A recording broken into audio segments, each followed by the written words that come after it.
মানুষ বাইসে মারা লাগবে, কেউ ভালো আছে কেউ খারাপ আছে, দরবারে সবাই খারাপ না। রাজধানীর মিরপুরে অবস্থিত ঐতিহ্যবাহী হজরত শাহ আলী মাজার শরীফে গভীর রাতে হামলার অভিযোগ উঠেছে। বৃহস্পতিবার রাত প্রায় 11টার দিকে জামাতপন্থী পরিচয়ে 50 থেকে 60 জনের একটি দল মাজার এলাকায় প্রবেশ করে ভাঙচুর, ধাওয়া ও আতঙ্ক সৃষ্টি করে বলে অভিযোগ করেছেন দর্শনার্থী ও স্থানীয়রা।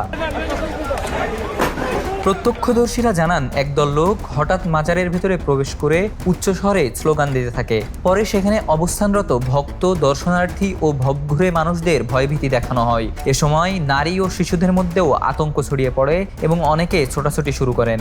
মাজারে অবস্থানরত কয়েকজনের দাবি, হামলাকারীরা আল্লাহু আকবার ধ্বনি দিয়ে তাদের ওপর চড়াও হয়। তারা অভিযোগ করেন, কোনো উস্কানি ছাড়াই এ হামলা চালানো হয়েছে। অনেক লোক দৌড়াদৌড়ি করছে, আমি মেন গেটের বাড়িবার গেছি, মেন গেটে আমাকে মাথার বাড়ি দিছে।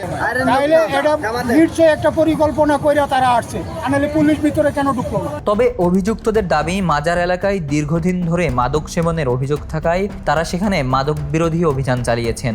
যদিও হামলার অভিযোগ অস্বীকার করেছেন তারা।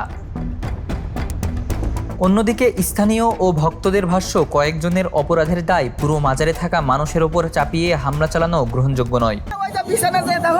একজনের পাও ভাঙ্গা, সে লাঠি নিয়ে আটতে পারে না, আর একজনের মাজা ভাঙ্গা, এরা তো গাঁজা খোর না, এরা তো বাবা খোর না, আর আমি তো ব্যবসায়িক মানুষ, বাইসে মারা লাগবে, কেউ ভালো আছে কেউ খারাপ আছে, দরবারে সবাই খারাপ না আর দরবারে সবাই ভালো না, বুঝছো?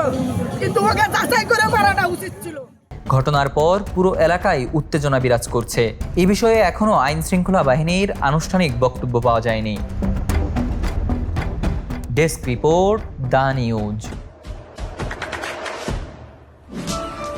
দেশে দেশে সবার সাথে দ্য নিউজ।